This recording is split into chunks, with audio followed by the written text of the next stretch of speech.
Hello! Hi everyone, I'm Aviona Dass and I'm 17 years old.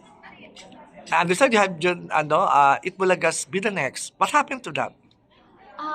First off, it was very much unexpected po when I joined that Eat Bulaga segment, Bida Next. But I really did enjoy po na Ngayon and I've learned a lot of experience. I've gained a lot of experience and very much enjoyed it po, performing, singing, and connecting with the audience po. Ano type of songs yung ang paborito mo? Types of songs? Medyo may pagka-old, classical, pop, yun po yung mga genre na favorite ko. Ano kinanta mo sa Bida Next?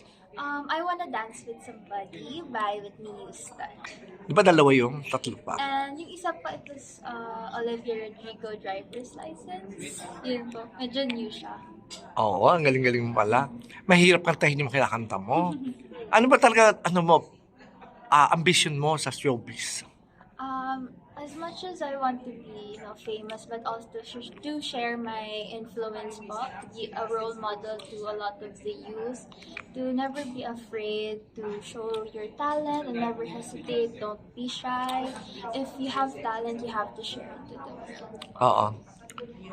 Aside from being an actress, and I think you want to join the Starstruck this year, Yes po. what preparation you're doing now? I'm planning po and I'm planning po also to join Starstruck po, and then into the preparations of that I'm starting to practice with singing, dancing, and I hope mag-workshop po for acting. Ano ka talaga? Pursigido ka talaga maging actress someday.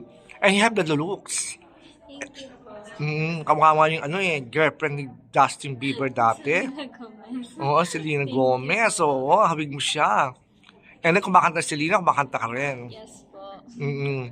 Sino mga gusto mo namang artista ng GMA7? Ashley Ortega and Maine Mendoza po. I really find those women very much beautiful po.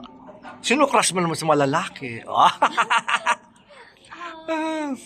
Childhood crush ko po si Richard Gutierrez. Wow. Like, nung 5 years old pa po ako, like, kinikilig pa ako whenever I watch his, Mulawin. Opo, yun po. Oo. How about the older one na yun? The younger one at your age?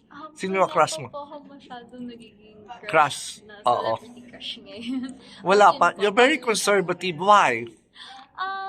Saan ka ba nag-aaral? Mapua University po ngayon. Saan? Saan lugar Mapua? Makati po. Wow. What grade are you in? Grade 11, taking up the strand of STEM po. Wow. And then you're planning to take up what course in college? Architecture. You've been an actress and then architecture. I think it's very, productive. Yan ang sabihin ko. Very much productive. Nasanay po kasi ako maging productive all the time by my mom. And, ayun, parang nagbagay naman po siguro because I really do love art po. So, why not take up architecture when I go to college? May similarities ka kay yung beauty queen na third place sa Miss Universe, Venus Ra. Thank you po. Oh, bakit? Saan ka ba galing probinsya? I'm Bicolana po and Palaweña, but my mom po na Bicolana is half Indian po. Kaya may similarities kayo. Parang Indian din si Venus Ra, di ba? So, Oo. mga 1/4 na lang din po ako na Indian. Oo. When you become a star na, anong mga genre ng mga soap, mga pelikula gusto mong gawin? Since I love horror movies po, I'm like aiming or like eyeing for that kind of genre, and into making music, pop music. Oo. How about drama? Straight drama? Romantic? Romantic drama. Oo. Gusto ko naman po siya. Pero I feel like mas magaling pa po ako mag-acting when it comes to horror movies. Have you been fall in love already? No pa po. Why? Higpit si Mami dahil you're only 17 years old? Masyado po kasi akong busy sa schedules ko. And Goal priority.